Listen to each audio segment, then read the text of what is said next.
Buenos días, alegría y esplendor. Hoy es... Espérate, vamos a hacer así, Guido. Hoy es miércoles 6 de octubre, día chichiguá del año. Yo no me sé esas cosas, ustedes saben que yo soy más así, menos romana. Yo soy normalita. Así que buenos días, alegría, eso sí se los puedo decir. El día estaba como movido ayer, ¿cierto? Y el PRD, después de pagar su multa, no sé si Alex viste, ya más nunca dijeron nada de eso. Todavía no entiendo por qué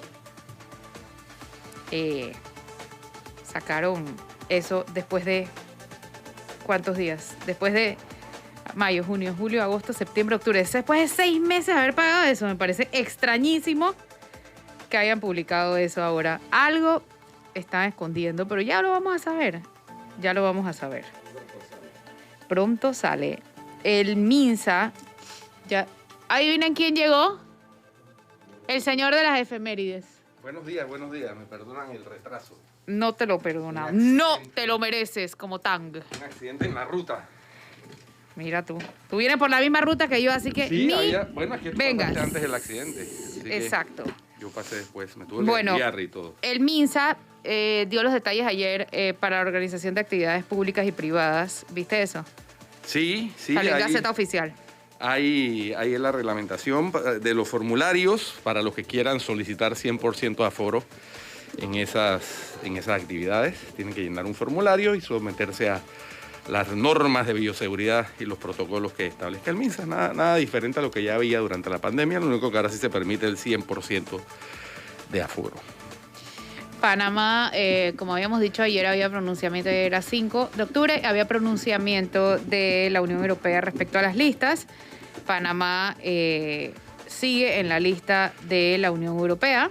Bueno, algo que me llamó la atención del pronunciamiento, y no puedo dejar de mencionarlo. En el pronunciamiento de la Unión Europea se menciona 4 países realmente que se comprometieron, y es lo que yo vengo diciendo desde hace rato, que lo que busca la Unión Europea y lo que buscan otros países es acabar con el sistema de territorialidad fiscal que tiene Panamá desde su nacimiento como república. ¿Y por qué digo esto? Porque en el informe se destaca que 4 países, entre ellos Costa Rica, Hong Kong, Malasia, y ya te digo el otro, se comprometieron a eliminar al 31 de diciembre del año 2022 lo que ellos llaman un sistema nocivo de exención territorial fiscal. Es decir, eso es lo que se está buscando al final de cuentas con el sistema fiscal de Panamá, llamando las cosas por su nombre, porque hay que ser directo. Sí, que no cumplimos con una serie de cosas. Yo ya ayer planteé que en el tema del intercambio de información fiscal y transparencia fiscal ha cambiado mucho la normativa en Panamá y la DGI ha estado desde hace, no de ahora, desde hace rato, suscribiendo tratados de intercambio de información fiscal, incluso automática, y se están cumpliendo. ¿Qué ocurre?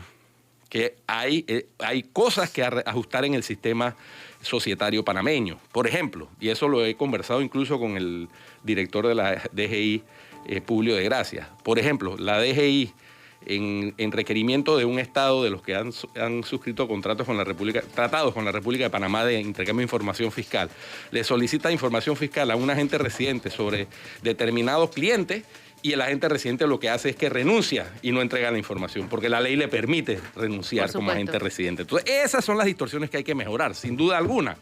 Pero lo que se busca, al final de cuentas, al final del camino, es que Panamá cambie su sistema de territorialidad fiscal. Hay que ver si estamos dispuestos a hacerlo. Exactamente.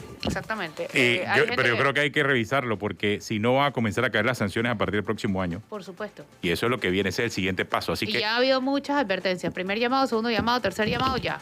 El camino no se puede ignorar. O sea, es una realidad.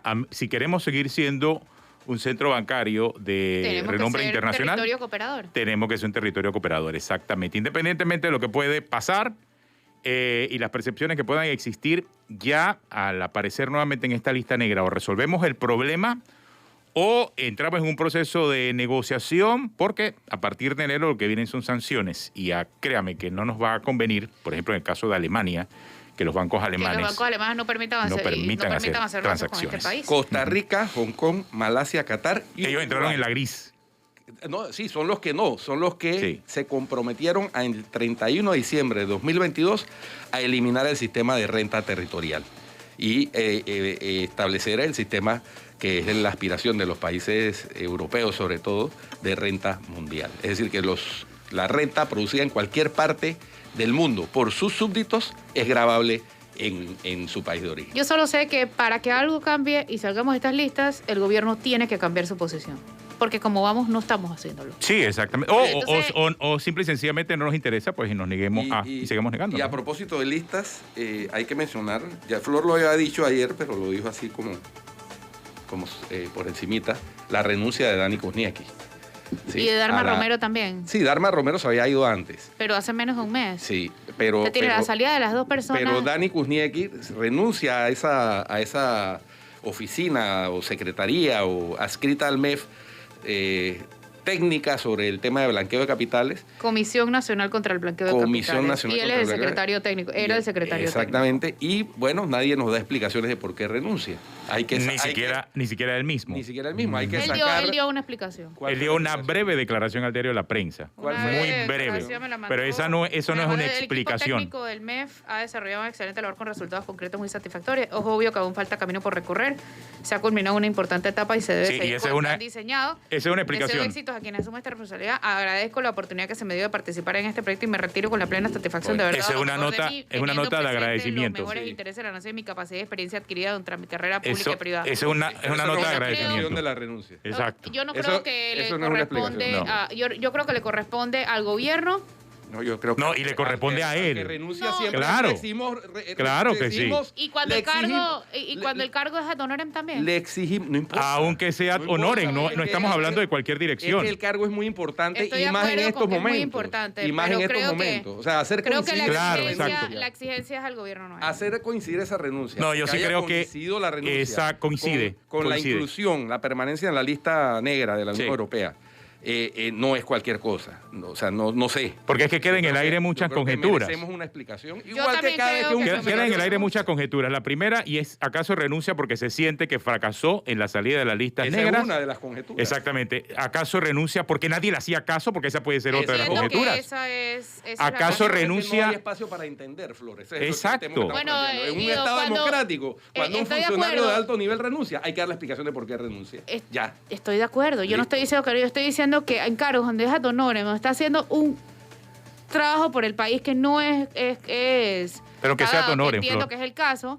Creo que la exigencia no debe ser que la expectativa sí, pero la exigencia debe ser no, porque es que yo no creo en este asunto de ad honorem. No, yo creo que sí sea ad honorem, se ha pagado. Yo también pienso que merecemos una explicación. Al igual que Claro. cuando renunció el canciller y no hubo explicación, al igual que cuando renunció el procurador y no hubo explicación. Estoy de acuerdo. Merecemos una explicación. Estamos en un Estado democrático, supuestamente. Creo que la merecemos. Creo que la merecemos. Creo que las expectativas en quién. Pero bueno, no, aclaro, no. Entre el merecemos la explicación y que se dé la explicación ya nos hemos dado cuenta que hay mucha diferencia. Pero por supuesto. Y que normalmente no nos dan nunca una explicación. No nos dan lo que nos merecemos. En su lugar va a estar Isabel Vecchio, que era oficial de cumplimiento de Mossack y Fonseca y trabajó con José Alejandro Rojas al principio del gobierno y la pasaron luego a Cancillería.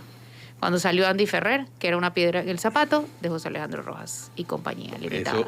Eso entendemos, porque tampoco hubo explicación de cuál fue el motivo de la salida de me escribe algo aquí, me escribe un abogado, Guido, y me ha dejado preocupado, no sabía esto. Dice, con la excusa de que tenemos que ser un país cooperador, se está promoviendo una serie de violaciones al ejercicio legal de las profesiones. Dice que hay un proyecto de ley que pretende responsabilizar a los abogados sobre la tenencia de estados financieros de sus clientes. ¿Acaso los abogados saben que hay allí? No son CPAs, es verdad. Sí, no. Sí. Es que van a permitir que los abogados hagan declaraciones de renta de los clientes. Eso es una de las cosas que incluye el proyecto de ley 624, creo que es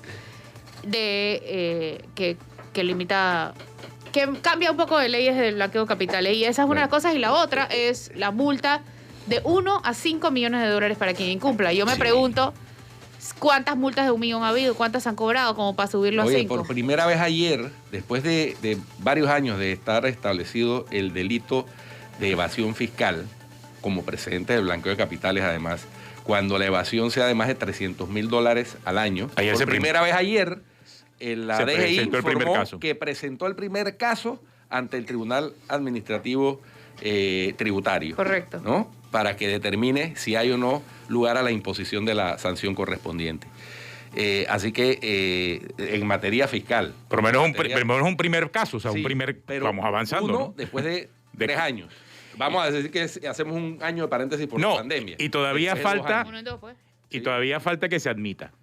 Sí. Y después que se va. O sea, y después entonces va al Ministerio Público. Pero por lo menos comenzamos. No, pero comenzamos. Yo creo que lo importante es que hay que comenzar por algo. Sí, Oye, ustedes vieron que el alcalde se está gastando $115,000 al mes en publicidad. Eso leí. Y yo no sé si eso se justifica.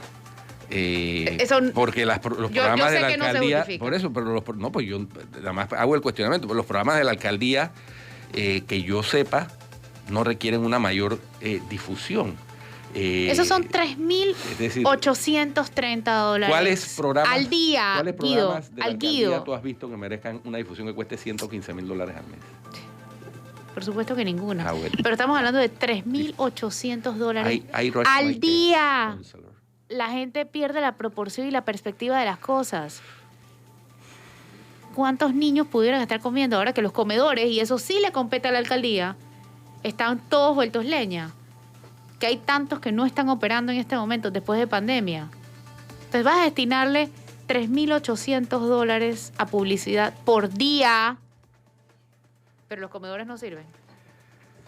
Sí, y hay una serie de... Y es el mismo presupuesto, así que no me vengan que para aquí, para allá, para no hay. Hay una serie de infraestructura básica de la ciudad que está en muy mal estado. Y no necesariamente en los barrios populares. Trate usted de caminar, por ejemplo... En todos lados, toda la ciudad. Por las aceras de Obarrios. Y se va a dar cuenta que es como una... La luna. Como por las aceras de Obarrios. Sí, no estamos hablando de la calle. Ya la calle sabemos que está destruida. Sí, bueno, ahí está reparando. Ahí está el MOP reparando, reparcheando. En el norte y en el oeste. Todavía no ha llegado al este. Pero la calle está destruida y encima la acera también. Sí. Como que el mismo camión pasó por la calle y por la acera. Ahora, no te quiero decir si tratas de hacer ese mismo ejercicio de caminar por las aceras en barrios como El Chorrillo, Santa Ana. ¿Qué decir de áreas? O sea, en toda la ciudad tenemos una deficiencia de aceras. Solamente las únicas aceras realmente transitables son las que se intervinieron durante la administración pasada. Hay que reconocerse hablando que es una pequeña porción de la ciudad. Hay que reconocerse al exalcalde del Distrito Capital. Pero de resto... y recibió muchas críticas el exalcalde, pero por lo menos se hizo la acera. Por lo menos se hizo la acera. Pero es una ciudad sin acera. Aquí hay que tirarse a la calle. Y entonces... Aquí, en la calle el carro, por chifiar el hueco, termina atropellando al peatón. No sé cómo tenemos más atropellos. Ser peatón en la ciudad de Panamá es un profesión peligro. Es un reto. Ahora imagínate un peatón que sufre de algún tipo de discapacidad. Solamente para que dimensionemos, que no es poca gente. Misión imposible. Oye, así es. Entonces, yo no sé a ustedes hace cuánto no salen. Una ciudad agresiva con los ciudadanos. Pero tenemos para gastarnos ¿cuántos, Flor? $3,833 al día en publicidad solo de una entidad. Oye, y pasar por coche, yo que paseaba a mi bebé. Yo que paseaba a mi bebé, imposible. Eso es. Cómprese una cangurera. Usted, madre de familia que tiene su hijo chiquito, cómprese una cangurera porque por coche, salvo que salga a la cinta costera, a las áreas que han sido intervenidas. Pero es que ¿cómo llegas a la cinta costera? Así es peor que un carro en las calles. Sí. Es bien terrible. Obstáculo, tiene que tener un coche con amortiguador. Hablando de la cinta costera, el alcalde lo que está preocupado es saber cómo le devuelven la cinta costera y esa plata la invierten para él. Pero es que esa es su responsabilidad. Está bien, pero no puede Hoy en día, ¿quién la tiene? El MOP y la estamos viendo. Y en la seguridad, el SPI. ¿Y? Que es una la estamos viendo. Que es una seguridad solo presencial. Sí.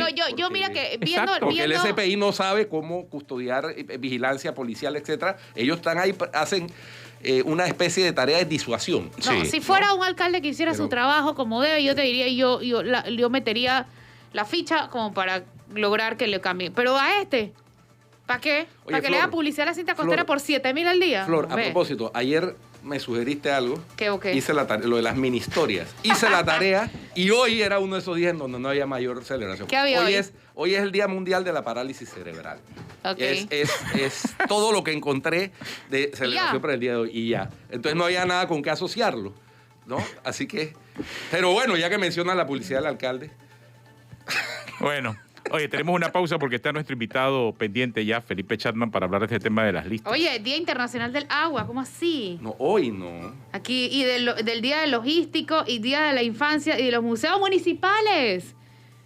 Mejor no lo decimos porque entonces va el otro y mete una publicidad para hoy de los museos municipales. Ay, ¿en Panamá hay museos municipales? No.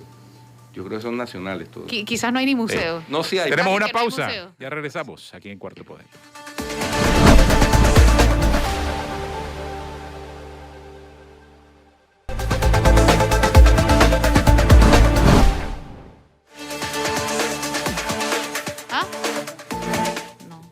Hola, ya tenemos a nuestro invitado en línea, ¿cierto?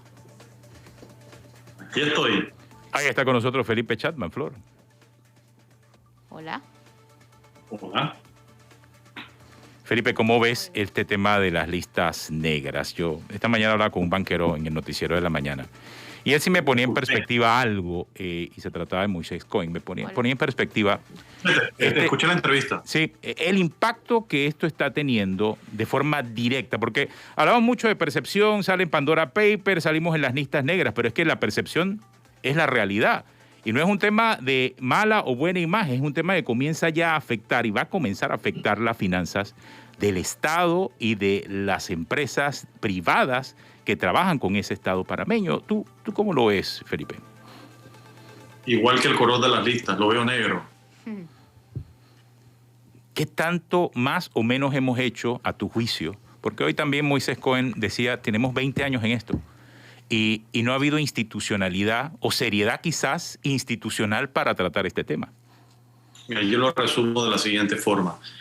Hay un sector de nuestra economía que tiene ya muchísimos años, décadas, de haber entendido el problema, haberlo reconocido y haber estado aplicando, yo diría, medidas para luchar contra el problema. Eso es principalmente la banca. A diferencia del resto de los actores económicos que no han realmente reconocido, hay una negación del problema. Son una parte muy minoritaria de la economía panameña, aportan una fracción en el valor agregado al Producto Interno Bruto y esa posición muy efectiva, ojo, y que tienen derecho a defender sus intereses como ciudadanos, pero esa defensa a ultranza, exitosa de sus intereses, la está pagando la inmensa mayoría de los ciudadanos y los agentes económicos del país. Es una desproporción realmente que no tiene parangón, que no tiene comparación, lo cual es un sinsentido. Y esto producto obviamente de su capacidad de influir en las políticas públicas y cuando en efecto no lo han logrado y se han adoptado leyes y se han empezado a implementar, simplemente hay incumplimiento sin ningún tipo de consecuencias y sanciones, lo cual cuando uno viaja, especialmente de negocios, y uno conversa con personas en el resto de América Latina, en Europa, en Norteamérica, cuando uno menciona Panamá y sale en este aspecto de reducir, se burlan de nosotros. Dicen, ustedes son el eterno juegavivo que promete e incumple y pretende salirse con la suya per secula seculorum. Eso es insostenible. Eso es insostenible. Felipe, y la pregunta que yo me hago es, ¿hasta cuándo un grupo muy minoritario desde un punto de vista económico y de la población va a tener secuestrado a la inmensa mayoría de la población? Felipe, una pregunta que hace un rato estábamos analizando, o estaba analizando yo en el informe, se menciona y se califica por parte de la Unión Europea lo que ellos llaman existencia de regímenes fiscales perniciosos. Entre esos, por supuesto, está Panamá. Y ellos señalan que hay unas jurisdicciones que se comprometieron a enmendar o a abolir su régimen de fuente extranjera exenta. Y mencionan a Costa Rica, Hong Kong, Malasia, Qatar y Uruguay. Nosotros tenemos el sistema de territorialidad fiscal desde el inicio del nacimiento de la República. Y para la Unión Europea ese régimen es pernicioso, dañino. Entonces, todo indica, o a mí por lo menos me hace indicar, que la presión va hacia allá también. Estamos dispuestos, pregunto yo, porque es que ahí sí ya no es solamente el sector de abogados y de servicios legales. Ahí ya hay otras cosas, tales como, por ejemplo, la sede de empresas multinacionales, la misma banca extranjera, etcétera, que estaría calificándose como régimen fiscal pernicioso para la Unión Europea, ¿no? Bueno, la banca extranjera para la banca extranjera eso no aplica. Es decir, los bancos que están aquí en Panamá operando hoy en día, los extranjeros de mayor volumen son procedentes de Colombia y pagan impuestos en Panamá y en Colombia también están sujetos al impuesto a la renta. Así que eso no aplica para la banca. Está apuntando más hacia el régimen de las zonas económicas especiales, como mencionaste, el CEN, Panamá Pacífico, zona libre, lo aplicaría la nueva ley de EMA. Yo creo que hacia allá, en el caso de Panamá, yo creo que ahí sí podemos negociar de forma inteligente y separar los temas. Un tema es que se utilice Panamá exclusivamente, un tema es la utilización de vehículos legales o personas jurídicas, ya sea emitidas en sociedades panameñas o de otra índole, para evadir impuestos en su país de origen. Y otro tema son las reglas fiscales o tributarias, propiamente tributarias, para ser más específico, del país en Panamá. Es decir, en la medida que nosotros tengamos claramente establecido que nuestra legislación no está diseñada para que empresas extranjeras evadan olímpicamente impuestos en su país, yo creo que no deberíamos tener problemas. Por ejemplo, el tema de las sedes de empresas multinacionales o la Ciudad del Saber o Panamá Pacífico, allá hay empresas, diríamos en un lenguaje coloquial, de carne y hueso. Empresas que están haciendo negocios en el país, que fabrican, que producen servicios. Por ejemplo, Procter & Gamble mudó a Panamá más de 800 familias que viven y trabajan desde aquí. Es decir, aquí hay una actividad económica visible que se puede venir, palpar, tocar. No es una actividad ficticia de papel. Eso es una actividad totalmente legítima que el país está en su derecho de defender. Lo que sí es indefendible es, por ejemplo, si fuese el caso de una empresa tipo Procter & Gamble que utilizara vehículos o la ley tributaria panameña para no pagar impuestos, y puede ser lo equivalente a una europea o una americana, y que no tiene ningún tipo de actividad en Panamá, o sea que es una actividad totalmente ficticia, eso es insostenible. Pero no confundamos el agua con el aceite, ojo, son dos temas, en mi opinión, completamente diferentes. Exacto, Felipe. Y una discusión de la territorialidad o no del impuesto a la renta es muy diferente a la transparencia tributaria que están hablando las listas. Correcto. Y que ha salido primero en los Panama Papers y ahora en los Pandora Papers. Exacto, Felipe, tú has dado en el clavo, porque aquí lo que más nos llama la atención es que no estamos hablando de empresas grandes transnacionales conocidas, son empresas poco conocidas, y que puede haber detrás definitivamente un manejo extraño y poco conocido, quizás un manejo oculto en algunos términos. Y eso es lo que advierte el Consorcio Internacional de Periodistas. Y yo creo que sí, de una forma directa, golpea obviamente la reputación y a la larga nos ha terminado afectando en las últimas 2 décadas. Es un tema que de año tras año, periodo presidencial tras periodo presidencial, nos afecta, es recurrente, va y viene. Acabamos de ver la figura de uno de los directores encargados de ver cómo podía administrar este caso, que acaba de renunciar. Entonces, hay algo profundo, o alguien o muchos en los distintos gobiernos no está viendo esto con seriedad, porque el problema no lo hemos podido resolver y va a terminar afectando al país entero. Y como tú muy bien dices, unos cuantos terminan afectando a la mayoría. Bueno, ya ha pasado, ya se ha movido de categoría el problema. El problema por muchos años estaba en la casilla de ser un problema importante. Ahora es un problema urgente.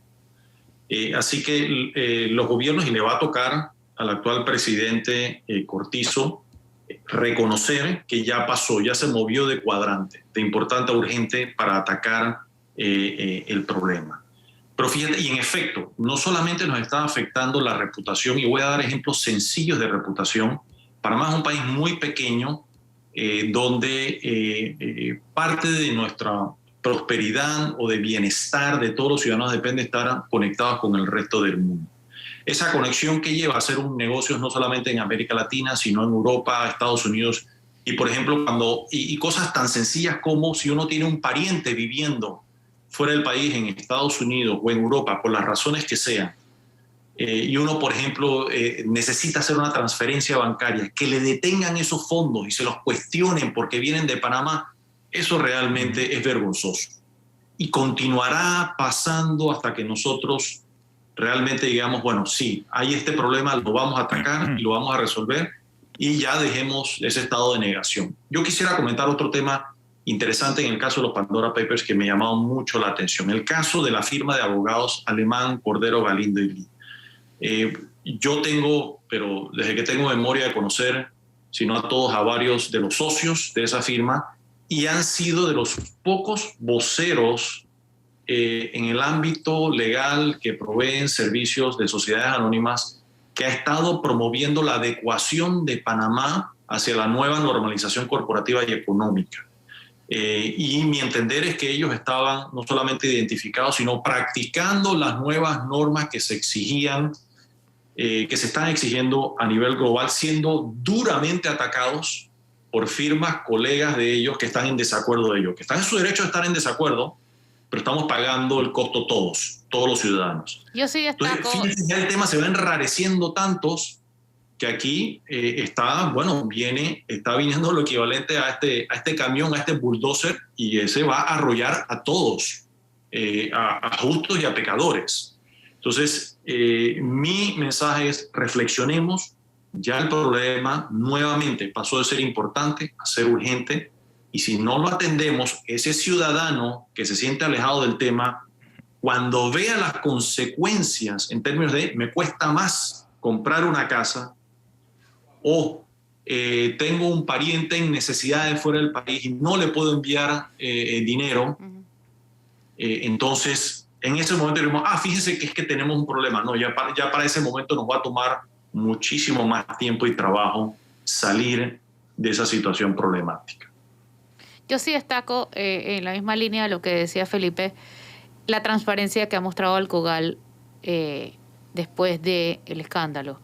Abrieron una página web para que todo el mundo pueda hacer sus preguntas y ellos las respondan. Esa transparencia no la vimos jamás con Mossack Fonseca, y mucho menos en otros temas del gobierno.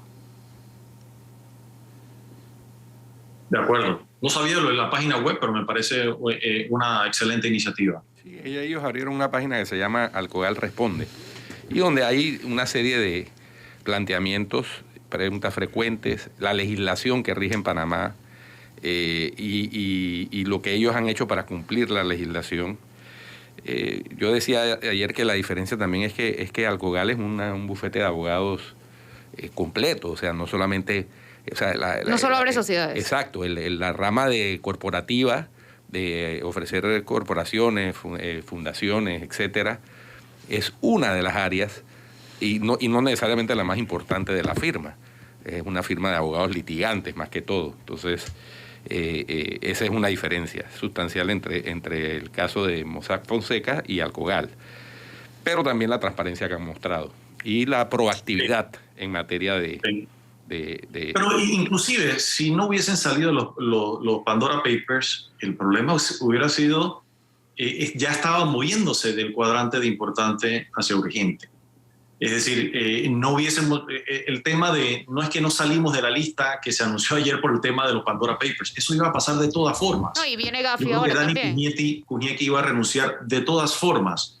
¿Por qué? Porque realmente los que llegan ahí tratan de hacer el trabajo, se dan cuenta de que no hay compromiso en el país, ni en lo privado, ni en lo público, de resolver el problema. Sí, es uno de los problemas más que no queremos resolver, así como, por ejemplo, tenemos el de la Caja de Seguro Social, donde no hay interés en legítimo de los que están sentados en esa mesa, salvo pocas excepciones, que quieren realmente resolver el problema. Entonces, si tenemos un problema y no tenemos realmente la actitud de resolverlo, no va a desaparecer por sí solo. La famosa definición de Einstein de la locura. Si seguimos haciendo lo mismo, no podemos pretender tener resultados diferentes. Y la parte técnica, evidentemente, no va de la mano de la parte política. Los que toman las decisiones no siguen las recomendaciones de la parte técnica. Entonces, las personas que hacen ese trabajo internamente son vistas como los enemigos de los bancos y de los empresarios y de los Bueno, te voy a dar ahí un ejemplo, Flor. Se han aprobado todas las leyes que se necesitan. En el ámbito bancario, la superintendencia de bancos, que tanto la cuestionan, yo creo, en mi opinión, sí ha hecho su trabajo en exigir y velar y auditar que los bancos cumplan con todos esos procesos. Y lo está haciendo con éxito. Y cuando uno lee los informes se da cuenta que esto no va señalado hacia los bancos. A diferencia de las superintendencias de entidades no financieras, que no ha tenido la capacidad de aplicar las leyes ya aprobadas y de sancionar a quienes flagrantemente se rehúsan a su cumplimiento. Entonces tenemos dos ejemplos claros, una entidad que sí funciona y hace cumplir la ley y otra que no tiene los recursos o no le dan el mandato o no tiene la autonomía.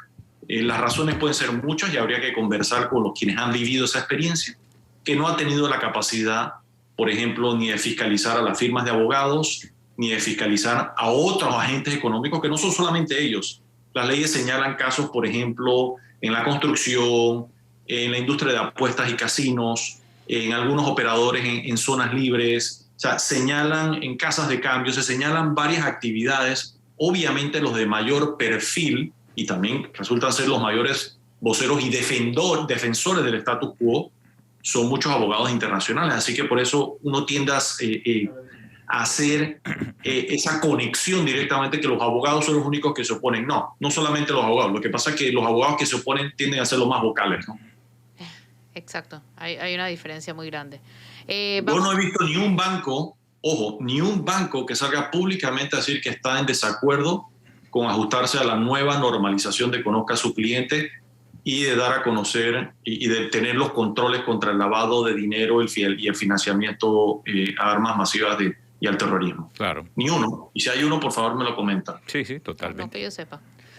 Felipe, gracias por acompañarnos. Vamos a un cambio, ya volvemos y seguimos hablando con otro Felipe. Hoy es el Día de los Felipes. Así que va con Felipe el bueno. Saludos. Los dos son excelentes. Gracias, Felipe.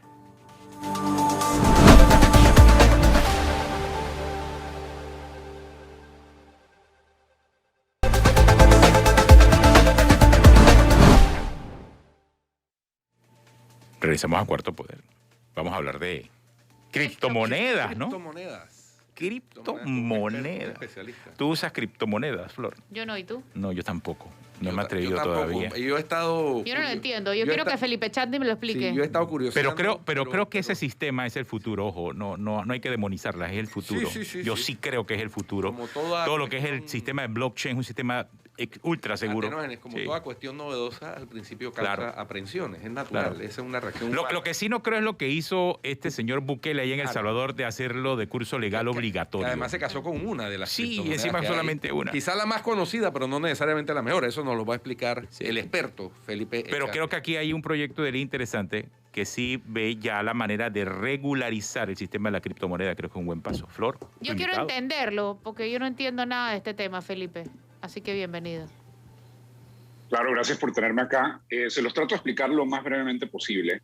Nosotros en este momento, para poder enviar valor de una persona a otra, debemos confiar en terceros, en bancos, en casas de valores, en métodos de pago, etc. O sea, básicamente uno como consumidor o como usuario de algún método de pago, dinero, de alguna naturaleza, que ya de por sí es digital, por cierto, en su mayoría de los casos, salvo que usemos efectivo, debemos confiar en un tercero o en varios terceros. En ocasiones son 7, 8 terceros que están entre uno y la otra persona. Cada uno de esos terceros, naturalmente, tiene un negocio y necesita cobrar por esa intermediación. Entonces, tenemos un montón de intermediarios que median las transacciones entre personas.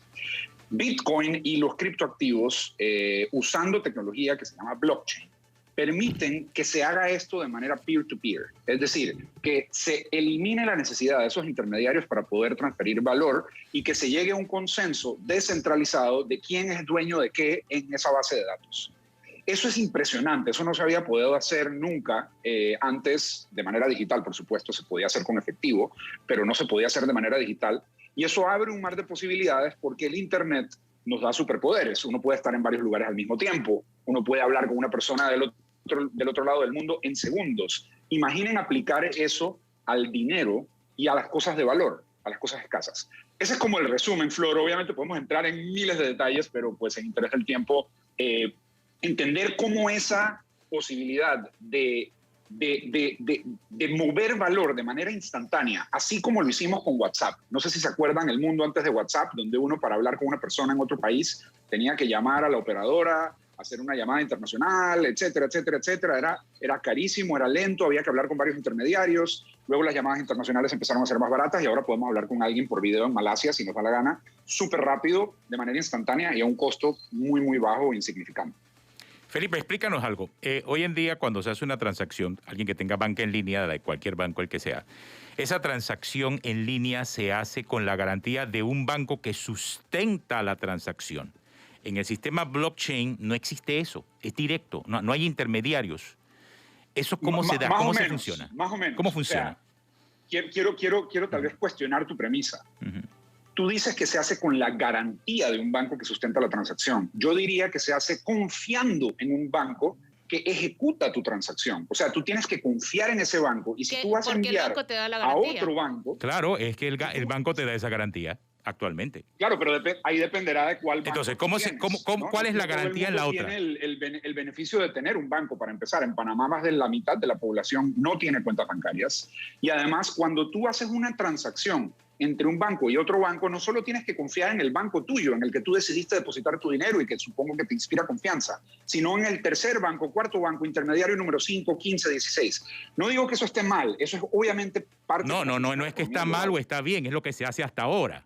O sea, eso es lo que se hace hasta ahora. Entonces, explícame cómo es que se debe o cómo es que se va a hacer en el futuro, para entender, ¿no? O sea, si yo necesito mandarle... Porque hoy en día confiamos en el banco, que es el instrumento de garantía. Ahora, para el sistema blockchain, en donde se elimina completamente la figura del banco, ¿cómo sería? Hay una transparencia total del sistema. Imagínate que la base de datos del banco estuviera puesta en Internet de manera totalmente pública. Obviamente hay algunas limitaciones de información para que no todo el mundo sepa que tú estás comprando papel higiénico, digamos, y aquí podemos hablar también del tema de lavado y esos riesgos. Sin embargo, imagínate que tú agarres la base de datos del banco, la pones totalmente pública, cualquier persona la puede copiar y cuando tú decides hacerle una transacción a un tercero, toda la base de datos del Internet sabe que billetera A le está tratando de hacer una transacción a la billetera B. Eso funciona con un sistema de código abierto que es auditable por absolutamente todo el mundo y por esa razón Bitcoin específicamente, pero también la mayoría de otros criptoactivos tal vez más reconocidos, son sistemas que no se caen. No hay tal cosa como que se cayó el sistema de Bitcoin. Eso no ha ocurrido desde el año 2009.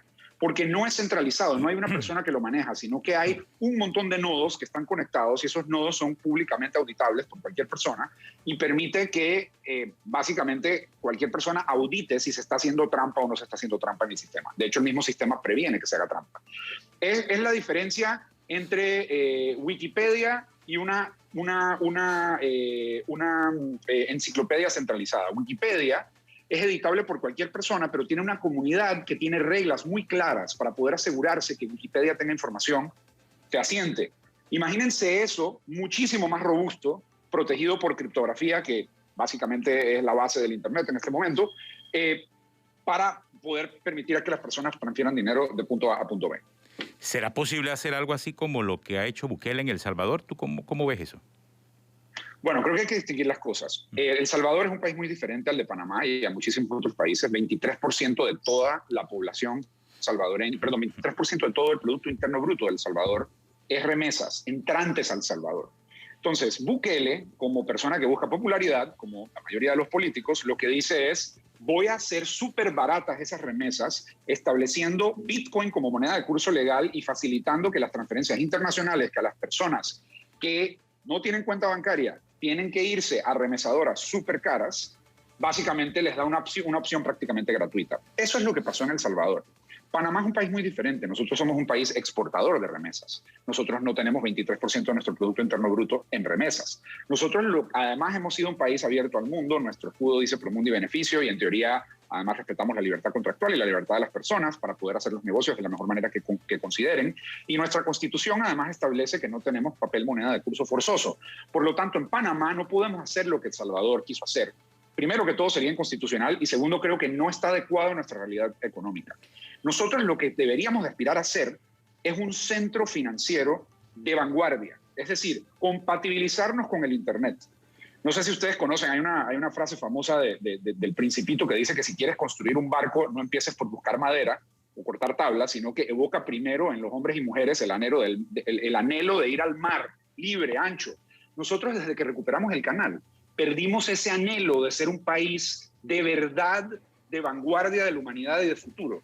Y el futuro de la humanidad hoy se está construyendo en el mundo digital, en el Internet.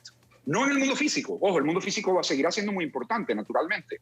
Pero se nos olvidó que si vamos a ser un lugar de vanguardia y un lugar que quiere construir el futuro de la especie humana junto con otras personas en otros países del mundo, necesitamos estar conectados a Internet. Y los criptoactivos son la encarnación más reciente del dinero en el Internet. Pero Felipe, una pregunta. Para comprar o vender criptos necesitas un broker, ¿verdad? Necesitas un broker, y ese es el problema que tenemos en Panamá. No hay una licencia en este momento en Panamá que existe para que los brokers puedan abrir cuentas bancarias, que funcionen de manera plena. Tenemos una inflexibilidad regulatoria en Panamá, donde solo tenemos 6 licencias adaptadas para los 90s y no tenemos algo moderno. Pero mi punto es que la idea de esta ley, de la criptomoneda en general, es eliminar los intermediarios, pero para comprar o vender necesitas un broker, o sea, un intermediario que compre comisión. Entonces seguimos en lo mismo, ¿no? No, naturalmente, si tú pasas de un sistema a otro, tienes que tener un intermediario, porque el sistema actual que tenemos no es un sistema sin intermediarios. Naturalmente, tu dinero, digamos, normal, los dólares, los tienes en un banco. Entonces, si tú quieres intercambiar dólares por criptoactivos, tienes que ir a alguien que pegue el sistema, digamos, tradicional con el sistema nuevo. Entonces, ahí no estamos hablando de criptomonedas que desintermedian todo, sino que eso es una entrada al sistema. Una vez que tú has comprado criptoactivos, puedes participar en la nueva economía del Internet, ahora sí.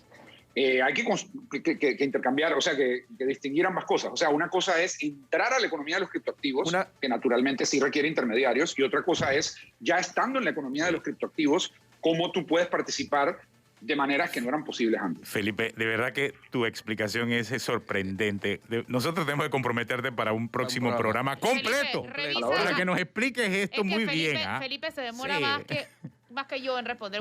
Pero Felipe, aquí hablando con nosotros, revisa tu agenda y dinos qué día puedes a las 8:15. Porque de verdad que tenemos demasiadas preguntas, hay mucha gente interesada en este tema. Yo tengo una, por ejemplo. Sí. Yo para comprar criptomonedas puedo pagarlas en monedas duras, es decir, dólares, euros. ¿Yo puedo comprar criptomoneda con otra criptomoneda o no? No se hablan entre sí. Sí, por supuesto. Sí se hablan entre sí. Por supuesto que sí. Bueno. Oye, Felipe, no, y que nos recomiende criptomoneda, porque yo creo que también puede hacerlo, ¿no? Mañana a las 8:15. Mañana, compromiso. Vamos a seguir con este tema porque está muy bueno. Saludos. Muy bueno. Gracias, Felipe. Y nos saca un poco de toda esta actualidad, y hay que pensar en el futuro. El mundo es digital, señores. Lo que él dijo es verdad. Se nos acabó el criptopoder, cuarto poder. Hasta mañana. Hasta mañana. Mañana seguimos hablando de criptomonedas.